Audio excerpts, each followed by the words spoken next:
नमस्कार श्रोताओं, इस समय हमारे साथ बातचीत के लिए फोन लाइन पर जुड़े हैं युवा लेखक ओम प्रकाश राय यायावर, जो कि बनारस में रहकर पढ़ाई लिखाई कर रहे हैं। लेकिन बड़ी बात यह है कि इतनी कम उम्र में भी इन्होंने 3 उपन्यास रच डाले हैं जो काफी चर्चित रहे हैं। ओम प्रकाश राय यायावर, बहुत बहुत स्वागत है आपका। नमस्कार आकाशवाणी और विविध भारती की ओर से। नमस्कार सर, मुझे भी बहुत अच्छा लगा आपसे जुड़ के। और हमसे जुड़ने की जो बात है, तो रेडियो से तो आप शुरुआत से सुनते रहे होंगे आकाशवाणी और विविध भारती के कार्यक्रम। बहुत पुरानी और बहुत खूबसूरत यादें हैं।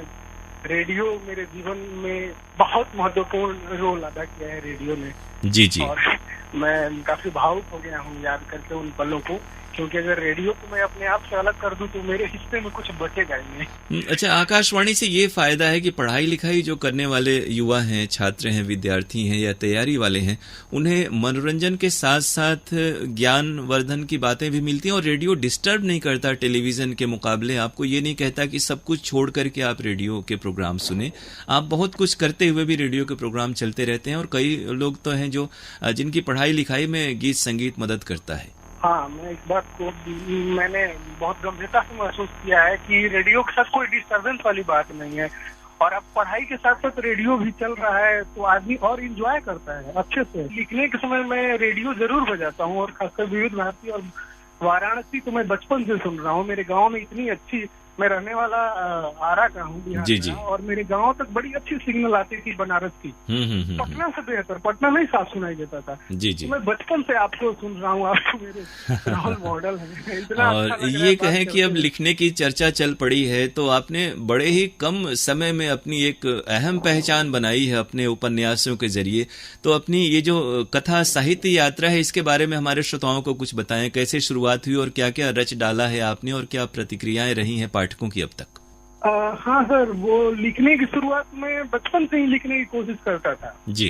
लेकिन पहले साधारण तुकबंदी वगैरह किया करता था। आमतौर पे लोग कविता वगैरह से ही शुरुआत करते हैं। बाद में मुझे लगा कि मुझे विस्तार चाहिए जी।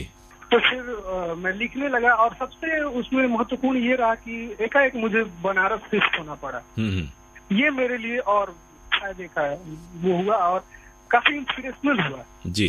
और फिर मैंने अपने आप को नॉवेल में सहज पाया। उस समय इतना कल्पना मैंने नहीं किया था। एकाएक लोगों ने बड़े स्तर पर सराहना की और फीडबैक, मतलब लाखों पाठकों ने मेरी किताब को पढ़ा जी जी। और 10,000 से ज्यादा लोगों ने रिव्यू मेरे पास किताब की भेजी। तो मैं एकाएक वो रह गया। ये बहुत सुखद मेरे लिए रहा। तो काशी टेल बड़ा चर्चित है आपका जो उपन्यास है, और आपके जो करीब ये तीसरा एक आ रहा है आपका उपन्यास। इससे पहले रसिया भी आपका उपन्यास रहा है। इन उपन्यासों के मूल में क्या है? बनारस है, बनारस का प्रेम है, या युवाओं की जो जिजीविषा है, संघर्ष है, वो है? मेरे दिमाग में ये रहा है कि युवाओं को अब गंभीर से गंभीर चीज दीजिए तो उसको हल्के रूप में पेश कीजिए जी जी, हल्का करके। तो एक तो प्रेम मेरा विषय रहा है। काशी टेल में क्या है कि एक मोटिवेशनल बुक भी है। शुरू से ऐसा दिखाया जाता है कि प्रेम में हमेशा हार ही होती है, लेकिन मैंने इसको स्वीकार नहीं किया। मेरा मानना है कि आप सच्चे दिल से किसी को चाहते हैं, आप उसे बिल्कुल हासिल कर लेते हैं। तो उसमें एक जो छात्र जीवन का संघर्ष, जद्दोजहद है, जो परेशानियों के बीच भी पढ़ाई, तो उसमें सब कुछ है उस किताब में जी जी। सिर्फ प्रेम ही नहीं है, प्रेम एक उसका ऊपरी आवरण है। उसके अलावा उस किताब में सब कुछ है। भावुकता है, दर्शन है, शिक्षा व्यवस्था में जो कमियां हैं उससे बहुत करारा तंज है, सब कुछ है। कंप्लीट पैक है काशी टेल, और उसको इसलिए लोगों ने बड़े स्तर पे सराहा और स्वीकारा उस किताब को जी जी। और रसिया के बारे में क्या बताएंगे आप? रसिया तो मूल रूप से वो एक लड़की कहानी है जो समाज से बिल्कुल अलग सोचती है। वो सोशल वर्क को लेके बहुत ज्यादा प्रभावित है, वो सामाजिक कार्य करना चाहती है। तीसरी कृति भी आपकी आ रही है, काशियाना। तो इसकी पृष्ठभूमि क्या है और इसके बारे में किस तरह की उत्सुकता पाठकों में है आपके? जैसे बनारस के संबंध में, मैंने बनारस इतने दिन मैंने गुजारे, तो मैंने यहाँ देखा कि अक्सर विदेशी लोग आते हैं, लड़कियां आती हैं, तो उनका यहाँ अफेयर हो जाता है यहाँ के लोगों से। ये मेरी पृष्ठभूमि है किताब की, कि एक जर्मनी की लड़की है और वो वेस्ट से एकदम ऊब के इधर आई है। वहाँ की जो भौतिकता है, भौतिकवाद है, और यहाँ आके वो प्रकृति से जुड़ना चाहती है।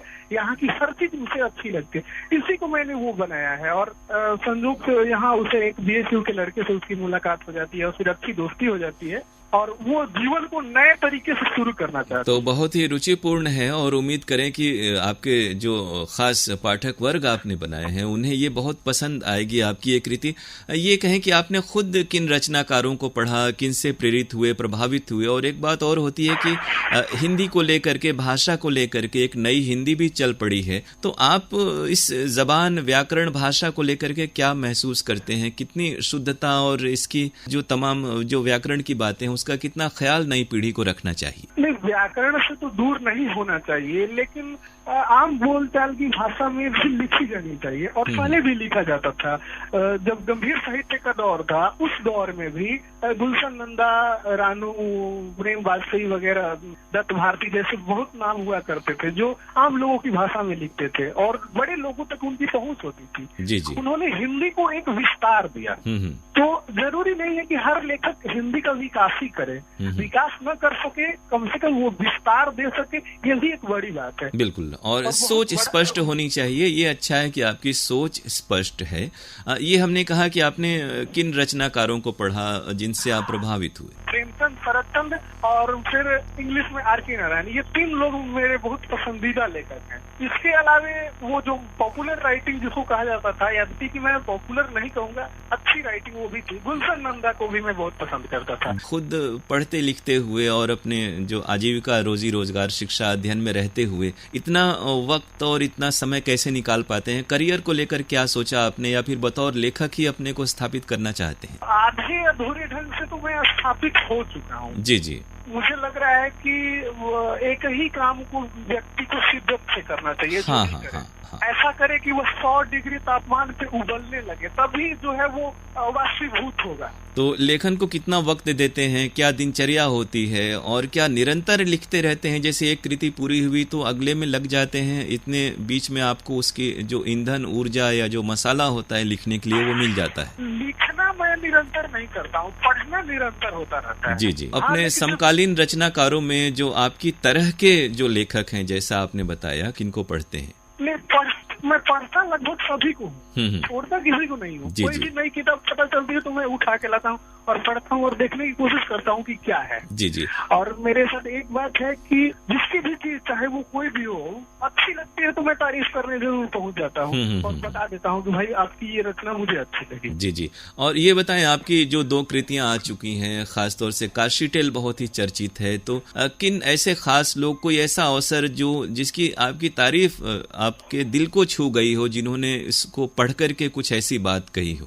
मतलब ये बहुत मुश्किल सवाल है, क्योंकि 1-2 नहीं, मैंने कहा आपसे कि 10,000 से ज्यादा रिव्यूज मेरे पास उस किताब के आए हैं। जी जी। अच्छा, आमतौर पे बनारस में जो लोग लिखते हैं वो पात्र भी उनके आसपास के ही रहते हैं। आपने भी जैसे कहा कि बनारस एक पर्यटन स्थल है, तीर्थ स्थल है, जहाँ लोग दूर दराज से आते हैं, फिर आप जैसे तमाम हजारों की संख्या में विद्यार्थी देश के कोने कोने से, विदेशों से भी आते हैं। तो क्या आपके भी उपन्यासों के पात्र आसपास के ही होते हैं या फिर बिल्कुल कल्पना से गढ़ते हैं आप उन्हें? काशी टेल के उपन्यास के पात्र तो एक भी पात्र आपको ऐसे नहीं लगेंगे जो काल्पनिक है, एकदम हमारे बीच के पात्र हैं। पूरी हॉस्टल लाइफ भी है एक। और नई पीढ़ी के लोग जो साहित्य से और इस तरह की चीजों से दूर हैं, उन्हें क्या कहना चाहेंगे, अपने दोस्तों, मित्रों को और पाठकों को? ये भूमिका भी लेखकों की ही है, आप उन्हें प्रेरित करें। न जाने कितने पाठक मुझे मिले जिन्होंने पहली बार मुझे पढ़ा और उसके बाद उन्हें पढ़ने का चस्का लगा। क्या कहने। तो आपने रसिया और काशी टेल के जरिए और आने वाले उपन्यास के जरिए अपनी इस मुहिम में आप सफल हो रहे हैं, काफी चर्चित और लोकप्रिय हैं।